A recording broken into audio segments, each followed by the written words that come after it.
Well, hey, everybody. I forgot to bring myself up. Are you guys ready? Are you guys ready to head off the trails? Because I know I am. This has been a crazy night. I'm so glad to have all you guys here tonight. I'm ready to take you guys on quite the journey tonight. I'm welcoming you guys to Off the Trails right here on the Spaced Out Radio's YouTube channel. So if you guys have not hit subscribe yet, please do. We would love to have you guys. And please follow us on Twitter at Spaced Out Radio, on Instagram at Spaced Out Radio Show, and on TikTok at Spaced Out Radio. You guys know y'all can find me at thecryptidhuntress.com, and I have a fantastic YouTube channel. You guys please go subscribe. It's The Cryptid Huntress over on YouTube. Also, you can visit my shop. That's War Woman Goods over on Etsy. And I have a fantastic Patreon if you guys would like to support what I'm doing.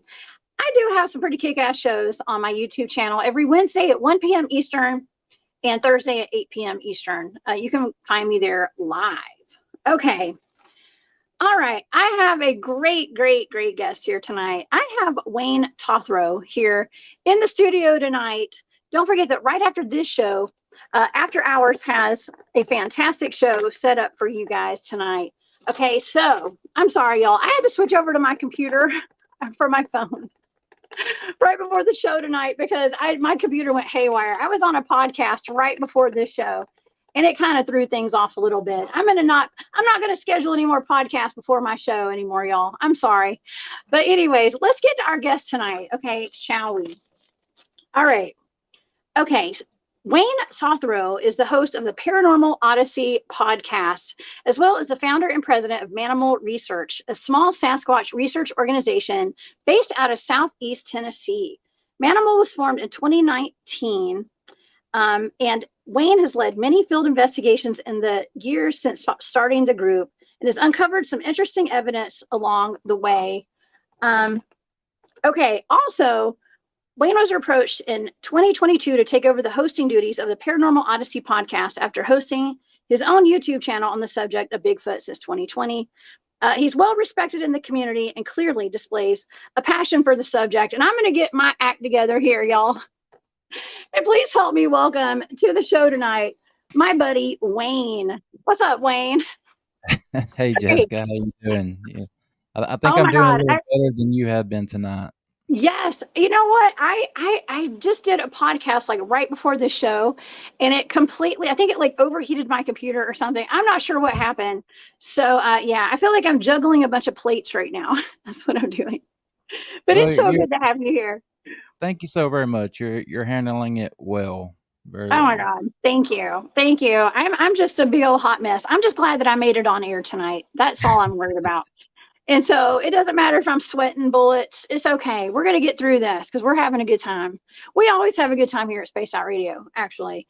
And Wayne, I had a really good time hanging out with you on your show. We just did a 2-part series, okay, on over at Paranormal Odyssey. So tell my audience a little bit about your podcast and kind of let's talk about how you got into Bigfooting a little bit too. All right. Well, which one you want to jump into first? Because I got into the Bigfooting first. So you want to start there? Absolutely. Let's go with the Bigfooting first because you actually researched some of the areas that I researched with my team. Yeah. It was back in 2019. I've always had a lifelong interest in cryptids, and mainly, Bigfoot is king. He's the top dog when you talk about cryptids, and always had an interest in them. When I was a kid, get to go to the library once a week and check out a book or a couple books and keep those for a week. And then you come back and you put them, turn them in, get another book. And I was always checking out anything on cryptids that I could find: Bigfoot, Loch Ness Monster, Chupacabra, all that good stuff. But like I said, Bigfoot was king. And back in 2019, I was working a job about an hour from my house, about a 55-minute drive there, and then a 55-minute drive back, and my car went down. So I had to put it in the shop, and I borrowed an extra pickup truck from my dad.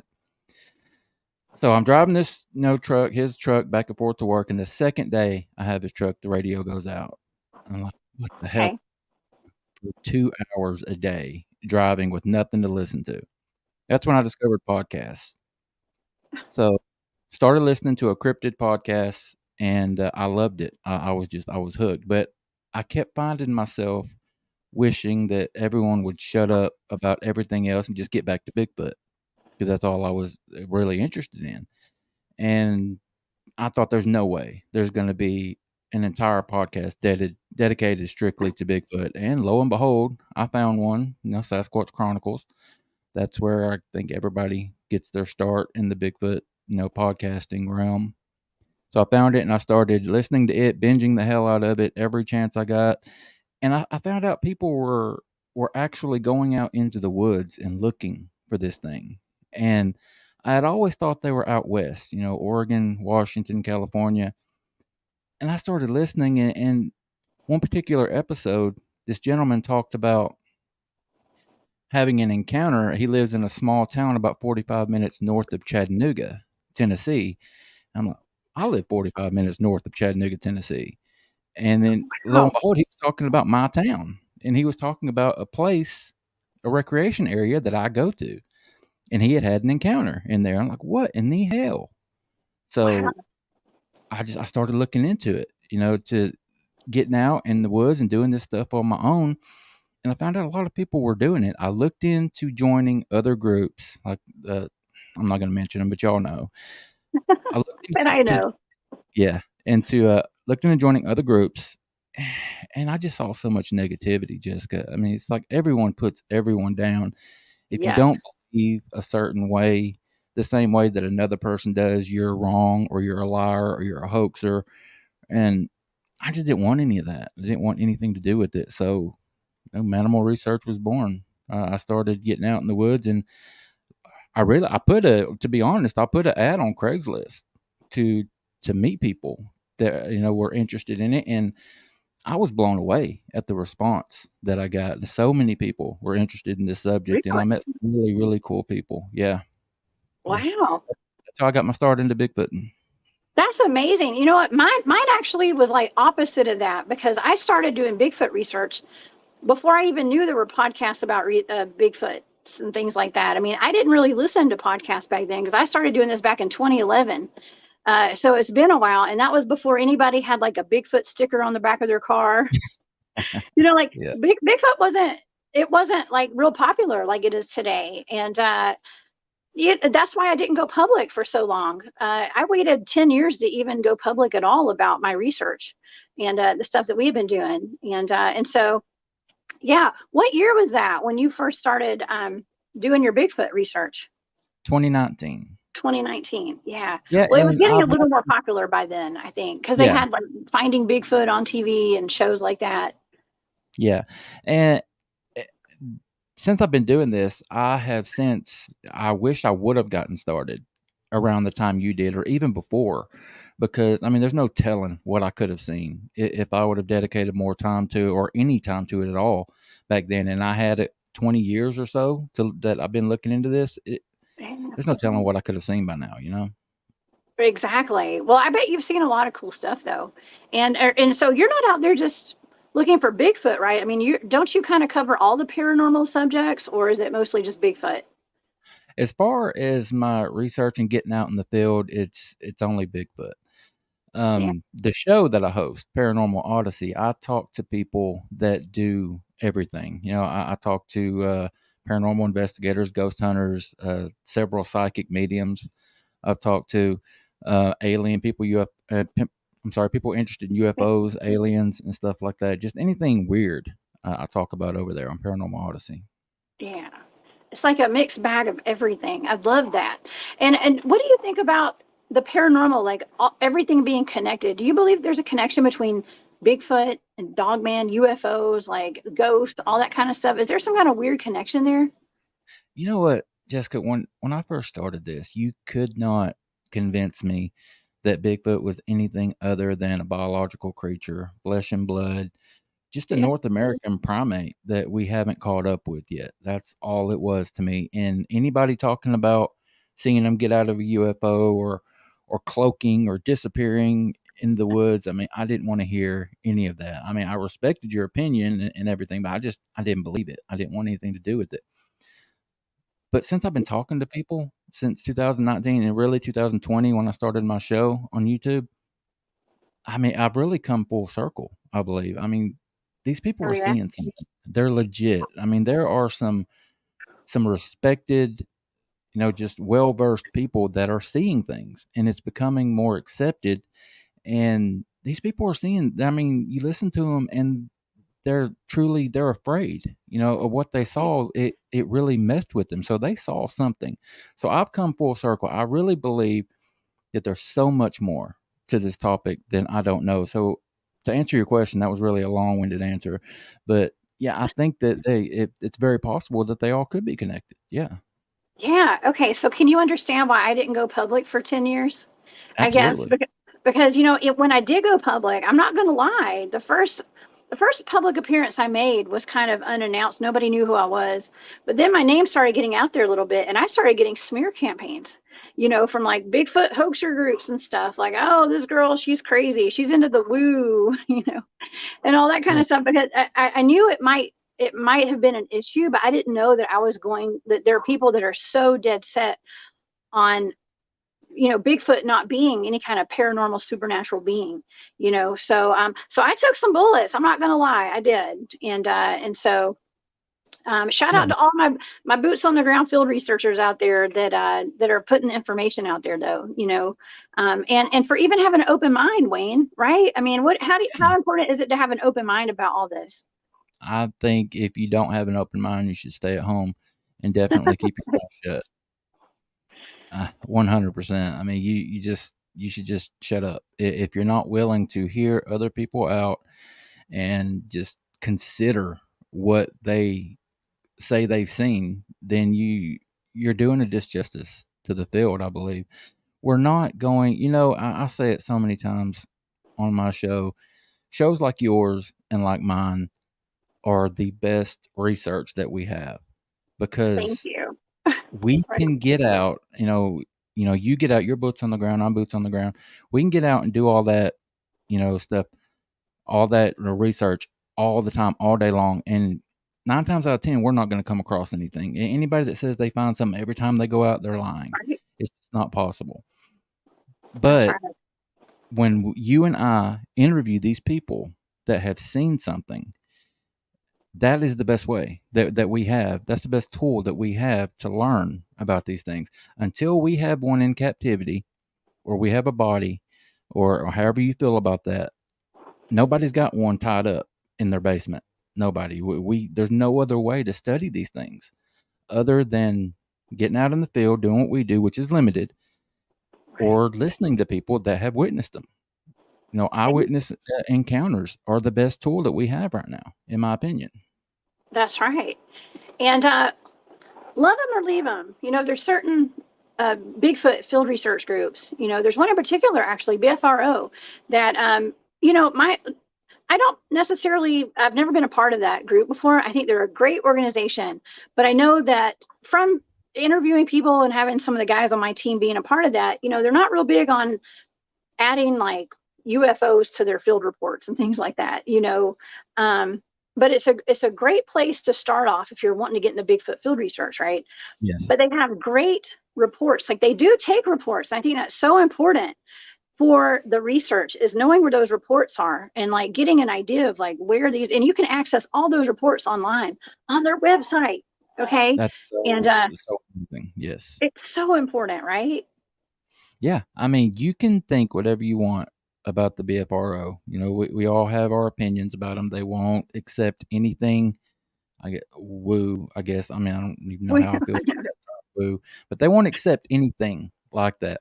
But, and most field researchers, and just about any that I know, the first thing you do when you have a new area that you want to go and look in, the first thing you do is you go on the BFRO and you pull up that county and you see how many encounters they've had there. Yes. That's an awesome tool. It really is. I mean, that is a great thing that they're doing for the community. I mean, love them or hate them, they got it right. Right. They do. I think it's so important. Now, as a researcher, have you ever reported any of your Bigfoot sightings or any kind of sighting that you've ever had to an organization? Because I haven't. No, I mean, it kind of defeats I know, my right? purpose. Yeah, I keep them for myself.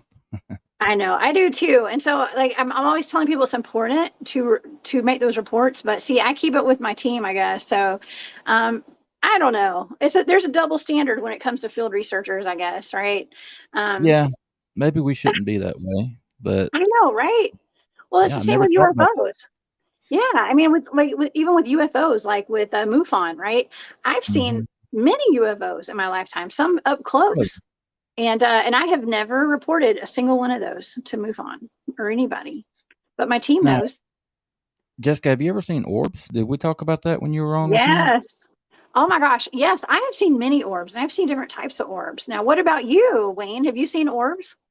I've never. This is what I tell people. I might be able to mark one of these off of my list, but there's just a few things that I haven't experienced when going out there that are traditionally reported in Bigfoot sightings. You've got the smell. I've never Mhm. smelt one. I've never smelt that smell. I've Right. never I've never seen orbs, but orbs is fairly new. That's a fairly new phenomenon, or for me anyway. Yeah. I've never noticed it. I've never seen an orb. And the third thing, which I think I can scratch off my list now, is I had never had anything thrown at me. But not this past weekend, I was at the Smoky Mountain Conference this past weekend, but the weekend before that, I was on an expedition up in above Knoxville, Tennessee. A family having some issues at their vacation home, so they allowed us to go up and camp for a couple of days. Beautiful cabin out in just the middle of nowhere. I wish they would have left us the keys so we could stay inside, but we haven't quite got to that point yet. Oh But no. yeah, we Right. we camped out on their property, and we just had a crazy weekend. There was so much stuff that went on. I shared a video where we got some eye shine.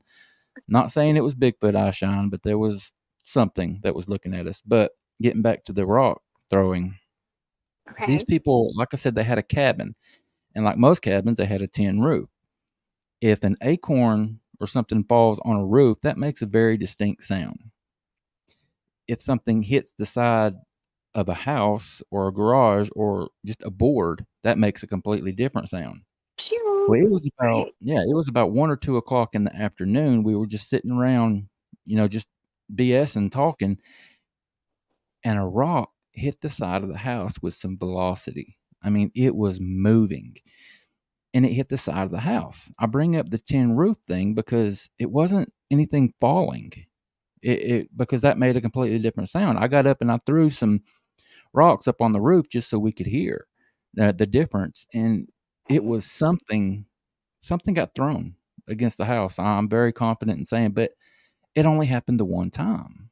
That's what that's what really troubles me, because you think that if it was a Bigfoot or something like that, and they were trying to get our attention or trying to get us to leave, they would have done it more than once. So Oh, that's what I can't really understand. So on those three things: the smell I've never experienced, the orbs I haven't experienced, and maybe I've experienced something thrown at me. oh my gosh. I've had all that happen to me, Wayne. All of it. You're so And lucky. well, no, well, it's just it's been such an experience, right? I mean, I've been camping up at one of our most, I'm going to say, the hottest spot. Like we have a lot of hot spots that we do our research at, but we have this one in particular, right, up in North Georgia, and one night we had something came into our base camp and screamed at us really loud, and then it proceeded all night to throw acorns and rocks at our tents all night. And the thing was, like, we could hear the acorns falling from the trees from like up to down, but Mhm. then these things were going pshoo, pshoo, pshoo. Like you could hear the velocity, like you could hear it like going sideways and hitting the side of our tents all night. So Now, yeah, I know I think exactly we what you're talking about. I think we talked a little bit about that on my show about that experience. It reminded me, y'all stayed, right? You stayed all night. Yes, we always stay. We ain't scared. Now, is that the time that you were talking about? Y'all got real sleepy. Did you get Yes. Yeah. real? We all went to bed. Yeah. How do We you all explain just, it? well, okay, so that happens a lot of times, right? When we're out Mhm. there and we have a lot of activity going on. A lot, and I've had other people tell me the same thing who are out there doing boots on the ground research. You have a lot of activity in the middle of the night. Mhm. You should normally stay up all night and keep watch, right? And do some investigating. Well, we just kind of, I just thought it was because we've been doing this for so long, like we're out there, and plus, like, we're all getting older, we're tired. Yeah. It's been a while. We've been doing this a long time, and so when the going gets tough, we just go to bed sometimes, if it's in the base camp. But I can tell you, Wayne, not a single one of us fell asleep that whole night, but we all went into our tents. And and I know nobody went to sleep because nobody snored. Okay. Yeah. And we were all getting pelted with rocks and acorns all night. But yeah, there's something that happens. It's almost, that's why I feel like there's an ET element, like an extraterrestrial, potentially extraterrestrial element. When we're having this Bigfoot activity, we're having this like interdimensional activity going on out there. I feel like there's some kind of extraterrestrial element to it. And it kind of like puts you to sleep or something. It's really odd, or at What least do you makes think you want to go about? lay down. Yeah. What do you think about infrasound? You think that could have Yeah, something to do with it? I think that's part of it. Yeah, I think that could totally be part of it. Yeah. So Since you've touched on that, I've touched on it a few times talking on my show. It seems like every time when I go out, when I'm laying down at night and I'm asleep, something wakes me. And not every time, but a lot of times when I go out, something wakes me from a dead sleep. And I know that there's something out there. I know that something woke me up, and that's the reason I'm there. I'm there to have the experience, to gather information and evidence, but I cannot make myself get out of bed and go look. It's like I fall back asleep. And normally, if you feel like something's walking around or someone's walking around in your camp while you're trying to sleep, you're not going to go back to sleep. You're going to be on high alert, right? well, you'd think But that. yeah, You but think that. That's not how it works, though. but Yeah. why is that? If it was a prowler, if it was a person, do you think maybe we'd feel differently? We would be more alert? I don't Yeah. know. Oh, yeah, absolutely. I think so for sure. I mean, and it's not just one of us, it's like all of us. And I remember that one night, every single one of us did sit. And I remember we laid in our cots, in our beds, in our tents, whatever, in the sleeping bags. We were all just listening. And we knew that we were all awake because nobody was snoring. And then about halfway through the night, the head of my team whispers, he goes, "Remember, we do this for fun." It's like we're all just sitting there, just like getting pelted with rocks and acorns. It was almost like we were all on alert, waiting to. We were waiting to go on the defensive if we had to, okay? Because we didn't know what was out there. But well, see, here's the thing: like, it's almost like we wanted the experience of it, and we knew that if we went outside of our tents, it was going to stop. Okay, does that make sense too? It does. So It yeah, does make. so if we had emerged from our tents, it would have gone away probably. So maybe we were just waiting for it to walk into our camp, that kind of a thing. Because it was there, it was in our camp, it was just behind our tents. Yeah, I Yeah, mean that you telling that story has stuck with me about something running into your camp and screaming. that was that same night. That I was what would it poop. was. I would poop Yeah. myself. I You really would would. what? I You'd would poop poop yourself? myself. Yeah. No, you wouldn't. It's not that scary. I mean, it was startling, but like once you're out in the woods and you're doing that field research all the time, I mean, you start having these experiences, and it's more exciting than anything, really. It's not really scary once you're inoculated to it, and it happens a lot.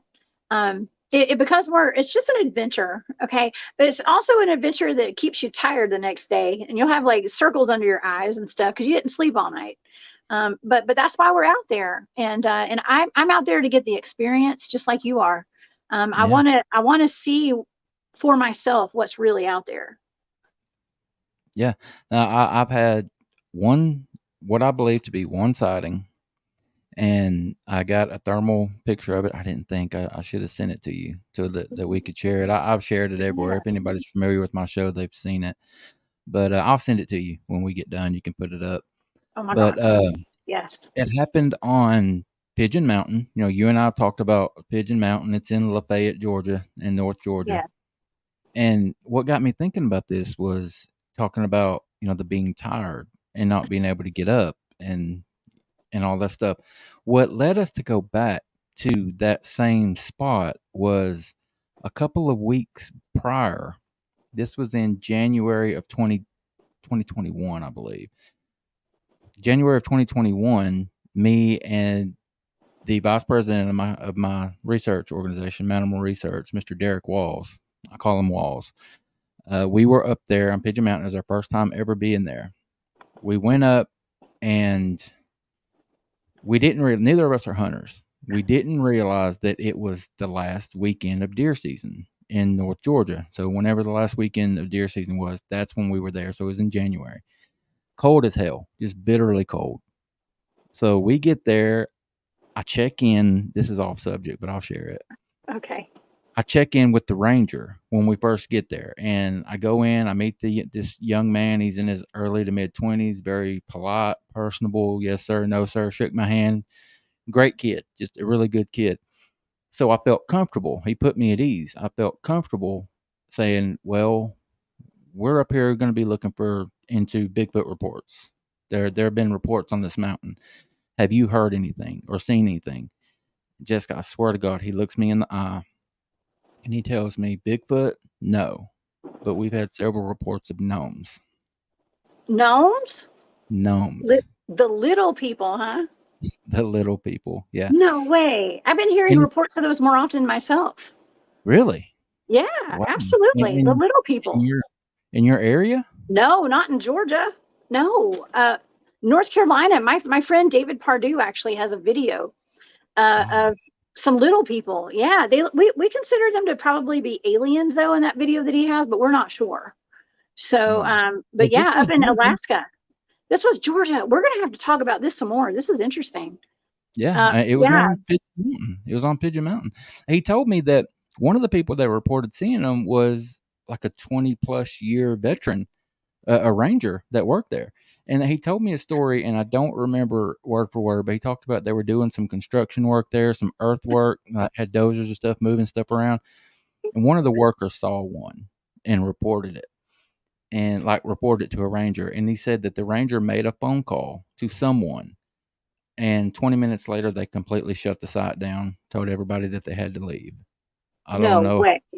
Yeah, I don't know how much truth there is to that. Don't know if there's any way to validate it, but it might be cool to look into. I can believe that. Okay, yeah. I've heard that before too, that like when there's a dog man sighting, right? A Bigfoot or whatever. If you tell like a park ranger, there's a number that they call. Like they're told to call this phone number, and then like I don't want to say like federal agents, but like somebody shows up, and so maybe that's why inherently like I know like not to report my Bigfoot sightings, and we're saying that it's important to report these sightings and things like that. But like let's just say national parks, for instance, right? National parks. Okay, we have all these people that are going missing, right? Now, is Pigeon Mountain in a national park? Do you know? Is that a state park or national park? It's a WMA, a wildlife management area. I don't know that it's connected to any park, though. Well, so that's federal land management then, right? Mm-hmm. Okay, so that's covered by the government. Yeah. So absolutely. Absolutely. So when we're out there in like the deep woods, we're getting these reports, we're experiencing it for ourselves.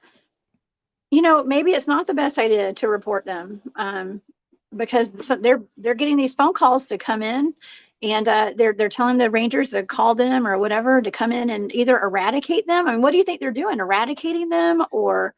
Yeah, that's touchy, Jessica. I mean, we don't want to tell people not to report it to government officials, but there again, do we trust government officials when it comes to stuff like this?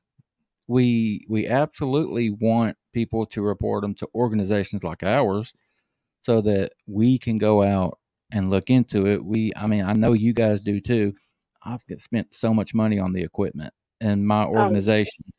The people in my organization, we pay dues. We pay monthly dues, and it all goes into a pot, and we buy that pays for our expeditions and equipment and stuff like that. But I've spent a lot of money of my own on this stuff too. So reporting it to organizations like ours, we have the equipment and we make the time to go out there and look into it. But I don't know. I don't know if I feel right telling people not to report it to government officials. I guess make your own mind up. I don't know. Yeah. Just go with your gut, y'all. Go with your gut. And That's But all we can do. yeah, I started talking about the gnomes, and it got me off subject. But we were there, Pigeon Mountain, check in with the ranger. We head up there, and we're thinking last weekend of deer season, we're not going to get anything. So we were bummed out. And to add to it, later that night, after it got dark, something happened. There was some kind of medical emergency. I believe a hiker or a hunter maybe got lost because some ranger trucks, and an ambulance came flying down these dirt roads later that night. And Ooh. we're out doing this walk. It's like 10, 11 o'clock at night. It's very dark outside. We're doing this walk, and we keep hearing this helicopter come flying around the area. And I swear to God, this thing starts hovering over us. And we're like, what the hell is this helicopter doing? He's just hovering above us, watching us. And we think that what happened was we think that they had like the thermal or the infrared imaging, and they were just checking us out because they were looking for somebody. We think somebody either got lost or was hurt or something, and they were looking for them. But with all that stuff going on, we accepted that nothing was going to happen. There weren't going to be any Bigfoot out tonight. There's just too much going on. So we packed it up early, and we were old, like you said, out of shape, tired. We Like ate our me, burgers. me and my team. I don't know. I'm not calling my team old, y'all. I'm not. We just been doing this a long time. That's all. Yeah. We got fed, got full and everything, and got tired, and we went to bed about 1 o'clock at night. We usually stay up way later. But we went to bed, and before I did, I set my voice recorder on our table, and I covered it up with some chips. The small little bags of chips your mom used to put in your lunchbox when you were a kid, like the individual party size packs. Mm-hmm. We bought a bunch of those, and I sat it on top of the recorder, and we went to bed. And the tent was about 10 or 15 feet away from that table, and you can hear us talking inside the tent, like people do. You talk until you fall asleep. And at 20, 25 minutes later, you don't hear talking anymore. You hear snoring. So we're asleep. And I swear to God, we didn't know this happened until a week or so later when I was reviewing the audio. About 20, 25 minutes after we went to sleep, we start hearing this something stepping, walking into our camp. And then the chips being played with, like rustled. Oh, wow. And then after the chips were being rustled, you hear, and then like small feet running away. Okay. And then you hear again, like something bigger walking away. Oh. We didn't see it. No, it's only speculation. But from what you hear in your mind, you picture Mama Bigfoot walking into camp, getting some chips, handing it to baby Bigfoot, dropping them, and baby Bigfoot running away, and Mama Bigfoot walking behind him. Did that happen? I don't know. But we got it on audio. And that's what led us to go back a couple weeks later when we got the thermal hit of something that was 8 foot tall with something smaller in front of it running around, playing in front of it. Wow. That's fascinating. Wow. Yeah, that all happened right in your backyard. Oh, I believe it. We have more Bigfoot activity in the North Georgia mountains than we have anywhere.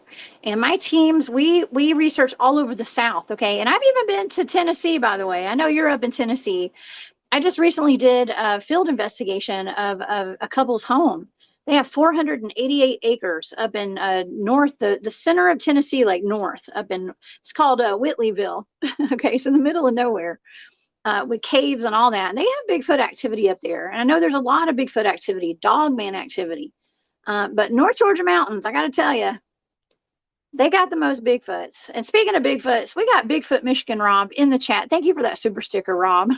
Y'all go subscribe to his channel, please. I love BMR, man. Thank you for being here. Yeah, and they've got Bigfoots up in Michigan too, by the way. So they're everywhere. But the North Georgia mountains are where it's at. If you want to have a Bigfoot sighting, that's my opinion. I'm not going to give my locations away, but yes, they're up there. Well, I need you to give me a couple. Well, I'll meet you up there sometime. Listen, we don't live that far from each other, so we'll be meeting up and doing a trip sometime. I'm gonna For hold you sure. to that. I've talked to a Okay. couple of members of my members. One in particular, Mr. Kevin, if you're watching, buddy, he commented and said that we needed to get out in the woods with you because you're a ball of energy, and Yeah. it we'd have fun out there Oh with yeah. you getting out and showing us some new spots. Well, shoot, yeah. Well, there's plenty of them out there. Yeah, but the North Georgia mountains are so just thick with vegetation and places for these things to hide. And okay, my question to you is, do you think that Bigfoots could have supernatural powers? And I know you said earlier that you do, that you got to keep an open mind, but where do they go when they're sleeping? Do you think that they are interdimensional beings, or do you think they're just going into a cave or something? Like where are these things going at night, or during the daytime You when we know, don't see them? them having that ability to go from dimension to dimension would absolutely explain why we don't see them. It would. Scientists won't accept that. I mean, mainstream science are they're never going to accept that. But we can as field researchers. That's something that we can look into. So that would explain. That would answer the question if they had those abilities. But if they don't, and they are flesh and blood, and this is the reason science has such a problem with it, because they believe that if they exist, they're flesh and blood. That's what they have to be. Where do they go?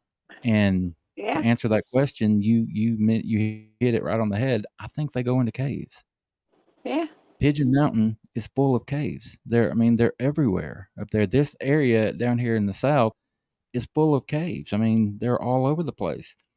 And people will argue, why, if these things are so elusive, why would they back themselves into a corner by going into a cave? Well, we don't know that they're backing themselves into a corner. They've been traveling these cave systems for 1,000 years, probably. They know the ins and the outs and where to go and where not to go. I think that's just a silly argument. But I think cave systems is the answer. I really do. And I don't know. I'm sure you've seen that map that overlays missing people with a map of the cave systems in the U.S. Have you oh seen that yeah, picture? yeah. Of course, of course. Someone told me Smaller that's not cases. real, but Really? I don't. Yeah, but I don't know. I mean, there's always going to be somebody that cries foul on stuff like that, but I haven't seen anything scientific to tell me that it wasn't real. Until I do, I'm going to say that there's a connection. I think there could be a connection there. Yeah, I think there's a connection too. And now I got to tell you something really interesting, right? Because I'm trained. I do tracking, right? I'm a tracker. I know how to do. I do human tracking, animal tracking, whatever, right? And when I was up in Tennessee at that property, at Farah and her husband's property, they have this huge cave right behind their house. Okay, and these chickens were being taken. Their pet chickens were being taken. Something was actually opening up the chicken pen, taking chickens out, and the only things that were left of these chickens were like feathers. Okay, there's no carnage, no blood, no body parts, no nothing. And but there was a trail of feathers at one point going into that cave. Okay, so and there was there was one footprint that looked like a Sasquatch footprint beside the chicken coop. All right, so I go up there with a team of guys, and we're looking through that cave. Like we literally went into that cave. I was looking for tracks, right? I'm looking for any kind of sign of Bigfoot in that cave, and I got to tell you, there was a zero. There was nothing. Uh, Really? no footprints, no sign, no nothing. I couldn't find anything. And you would think that like if there were the feathers that were going up there, there was it clearly looked as though a Sasquatch had taken those chickens. There was no sign of Bigfoot at all, no footprints. Now could they have like jumped up into like one of the caverns in the top of the cave and like not gone through the main part? Yeah, totally. But those are tiny little caverns. So I don't know. You It got was me really interesting. you got me really interested in that property. Yeah. That screams Bigfoot. I mean, so something's going in there. Something with hands is opening Yeah. the chicken coop Yeah. and not killing the chicken right there, but picking it up and carrying it off. Now, let me ask you this: are they leaving chickens? Or are they taking everything they can? Okay, that was such a great question because I what my hypothesis is that they're taking the chickens to raise their own eggs. That's Okay. interesting. I don't think they're even killing the chickens. They took some of the hens and it was hens, and there was no blood. I feel like perhaps potentially they're wanting just to have their own eggs and raise their own chickens, potentially. That was my But thought.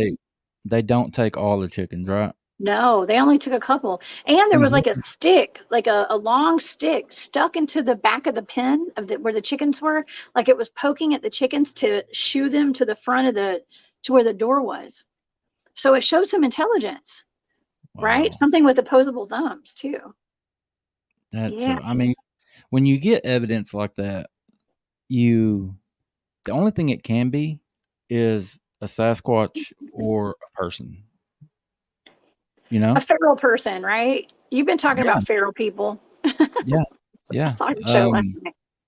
Yeah, and those guys were cool. But, yeah, I mean, you narrow it down to either a Sasquatch or you've got an intruder, or no, a trespasser that's coming on. And have they put cameras up or anything? Oh yeah. Oh, there were cameras all over the place. Yeah, they have multiple cameras outside the house, and Farrah was picking up orbs and left recording devices out by the cave, and she was picking up voices. And yeah, the camera actually the last night that the chickens were taken, the camera had been moved right Wow. before the chickens were taken. Yeah. So the Y'all camera gotta was actually facing the opposite direction for the first time ever. Yeah. So there was no footage. So that shows intelligence too. y'all y'all got a cool place up there. Yes. Oh Yeah. yeah. Hey, I was super happy to be there. It was an awesome investigation. I was up there with the guys from Cryptid Warfare podcast, Zook Mhm. and Drewski and their friends, and we made an operation out of it. It was fantastic. Yeah, we ended up not getting a whole lot of cryptid activity up there, but we got paranormal activity actually. In the Really? cave, where we picked up figures on the SLS cameras. One was a giant, and there were two little tiny ones, and they were interacting with us. Yeah, it was wild. Yeah, super weird stuff. We can do a whole show talking about that investigation. Yeah, yeah. And That's hey, let me know if you want me to bring send some of my friends over too. They can tell you all about it on your I show wanna too. go and I'll check be that glad to come property. over. If y'all go back up there, I'd love to go with you. Yeah, hey, we'll take it. We got to plan a trip for sure because we're too close in proximity to each other to not be going out and doing some Bigfooting together for sure with your We need team. to do that. Yeah, We need yeah, yeah. What is the strangest thing you've ever come across out in the field? the strangest thing. Um, I didn't come across it. And again, if we were on my StreamYard, I could share this picture with you. But it's a guy that is new to my group. His name's Craig. Shout out to Craig if you're watching, buddy. But this area that he's been looking into, he found this old dead tree. And this might not be strange to a lot of you, but it's strange to me. There's this downed tree that's clearly dead, and there's a boulder that is sitting on top of it. I'm not talking a rock. I'm not talking like a basketball sized rock. I'm talking about a little bit smaller than a Volkswagen boulder Oh wow. that's sitting on top of this tree. How there's no way, no possible way that it could be there. And it's scary to think about if something put that boulder there, the strength that it possesses. I mean, because we're talking maybe a ton that this thing weighs. And I showed it. I talked about it for a while on my show, and I showed the pictures of it. And of course, we had people in there talking about, well, loggers did it. Loggers picked it up with the equipment and sat it on there. I mean, why? Why would they do that? That Mm-mm. doesn't make any sense. And it's in a state park. I don't think they do a whole lot of logging in Not protected usually. state parks. So, and the area around it, you can see that it's never been logged before. There's all kind of trees there. I mean, I didn't buy that, but that was strange. And another guy told me that I worked with told me about finding a a fire extinguisher underneath a down tree, out in just miles away from anything in the woods. And I mean, how does that happen? Does somebody just take a fire extinguisher out there and throw it down, and then a tree just happens to fall on it? How does stuff like that Well, happen? Yeah, a lot of things just don't make sense, and so that's where we have to use our common sense to understand that this stuff don't make sense. Okay, and that sounds southern as heck, I know. It just doesn't make sense, a lot of it. But what in this world makes sense anymore, Wayne? That's my question. What makes No, sense anymore, especially when you're dealing with Bigfoot out there? Yeah. Do you come up on a bunch of like X structures and tree structures and teepees and what do you think about that kind of stuff? I see them all the time. They're everywhere. Um, I don't know. I don't know what to make of it. A lot of it can be explained by like just natural, Mother Nature, just a tree falling or limbs falling. But when you see saplings bent over and then wedged between other trees, like something with hands had to do it, and there wasn't a tornado that came through that wedged this tree 12 different ways. And then you see like webbings, like a bunch of limbs like woven together and stuff. That stuff can't be explained. I, you know, I think they're sign. There's like symbols or signs or markers of something. Will we ever know what they're displaying? I don't know that we ever will, but I think they're markers of some sort. I really do. Yeah, I think that the X markers, I think those are markers for sure. I think there's some kind of territorial thing. Even what I mean, if they do know where the Earth's natural portals are, it could be like a spot like, hey, this is where we come in and out. you know, I mean, who knows? Some everybody's got an opinion on it, but I also always say like we can't underestimate the power of a drunk camper or like bored campers or Boy Scouts. You know what I mean? Um, That needs to yeah, be a bumper sticker. or a A t-shirt. T-shirt, right? And a hat. I think those would sell for sure.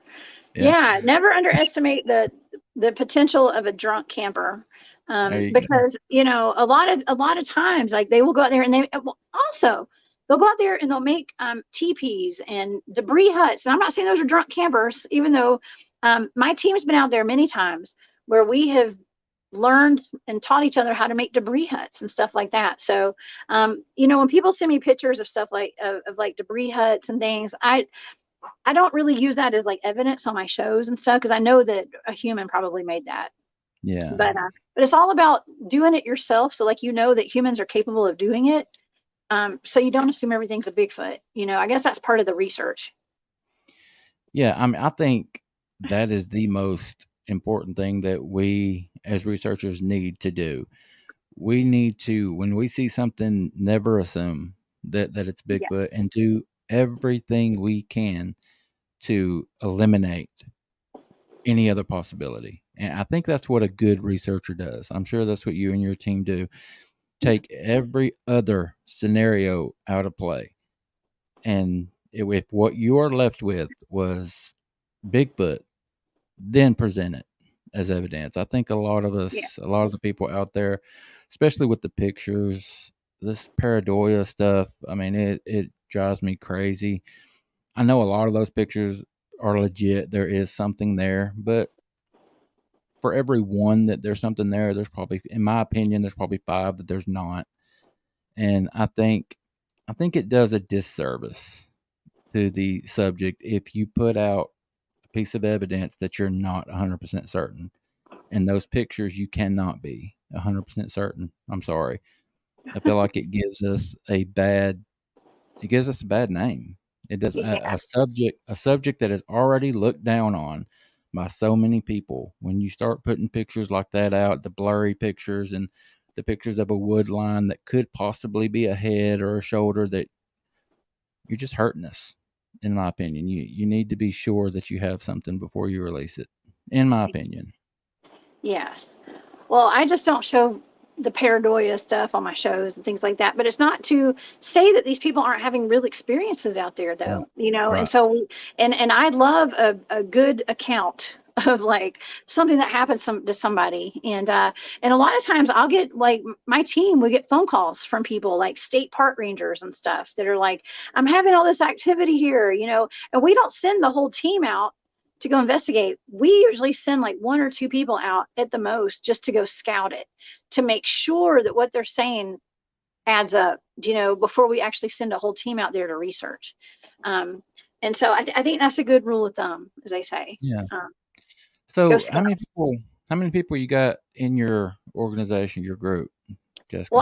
I'm on 3 different research teams. Oh wow. So, but we all kind of we intermingle. Like we're all kind of on each person's teams. Like we're all most of the same people are on the same teams, but we're just in different regions. So, I'm gonna say there's about 15 of us. Yeah. Just roundabout number. Yeah, about 15, something like that. I'd say we've got about 12 in Yeah. Mannimal, 10 to 12. I had them in multiple states, and I've tried to not do that as much because you if someone's in Missouri or Virginia, you can't really keep a grasp on what all they're doing and everything. You know, with 10 to 12 people, a problem I'm having, and I'm sure you are too, is, you know, we're all adults. We all have other responsibilities, you know, families, kids, and jobs. Just finding the time to get together, you know, Yes. that's a problem that we're having. Yeah. Because it's expensive and it's time consuming, but it's so worth it because it's so It is. fun. It is. And I can't wait to get out in the field with you guys one day. It's going to be a lot of fun. And Yeah. tell everybody, okay, this hour has gone by so fast. I know I started the show a couple minutes late because my computer went haywire, but this has been amazing, Wayne. I've had a really good time talking to you tonight. Where can my audience find you? What's your YouTube channel? Okay. I appreciate that. Yeah, if everyone would go and give me a subscribe, I would appreciate it. I'm right there at the 2,000 mark, and I would love to be there by tomorrow if you guys can help me out. It's Paranormal Odyssey Live is my YouTube channel. There it Okay. is, Paranormal Odyssey Oh, on do I YouTube. need to add live to it? Well, Just I'm put not it sure on. if the live is on there or not. I think it is, but if you just put in Paranormal Odyssey, you're gonna find me. And my Awesome. research organization is Mannimal Research. I got that group on Facebook. Feel free to head over there and become a member. I would love to have you come and share some of your experiences. The my YouTube channel, Paranormal Odyssey, I do a live show every Tuesday night at 7:30. Some weeks I'll do an extra one and get a couple extra, like I did one last night. But every episode that I do, I release to podcast, and that's where I have a much bigger reach. Um, I can't even. I mean, 10 to 12,000 downloads a month. I Oh get my on gosh. on my podcast. So anything I do on the YouTube channel gets uploaded to podcast, and I interview more people that don't get a live show. So you get extra content. I release an episode every Wednesday and Sunday on Paranormal Odyssey, and you can get that anywhere you get podcasts, Apple, Spotify, all that stuff. And give me a rate and a review, guys. Help me out. 5 stars only, y'all. 5 stars only. He's amazing. Yeah, you have such a great show, and I really enjoy being on there. Thank you for inviting me to be one of your guests because Oh, it's a lot of fun. I'm glad I have friends up in Tennessee that go research in North Georgia because yeah, it's a good time. So Wayne, thank you so much for being here today. I'm sorry I had so many technical difficulties. I don't know what's wrong. There's something in the water tonight. yeah, But hey, we pulled through. like I always say, whenever you have a good guest or a good interview, the hours fly by, and It that happens. does. This one absolutely fly by. I had a blast, Jessica. Thank you so Thank much for you. having. Well, it's not the last time you're going to be on Spaced Out Radio. I'm bringing you back on soon. Okay. I'll be here. Okay. Awesome, Wayne. Have a wonderful night. Thanks again. I'll see you soon. Okay. Thank you, man. Bye. Okay. Bye. All right, y'all. Wayne is amazing. That was such a good time, y'all. Thank y'all for sticking with me. I'm sorry I'm having so many technical difficulties today, but it just happens sometimes. Don't forget that right after this show, Marquise has a fantastic show set up on After Hours for us. All right. Tomorrow night, I have John Vendeventer coming on. We're going to be talking about UFOs, Dogman, Bigfoot, whatever we feel like talking about. We're going to talk about that tomorrow night. I hope you guys will come back and join me there. And you guys have a great night. Remember, go lock your doors tonight. Sleep tight. Bye.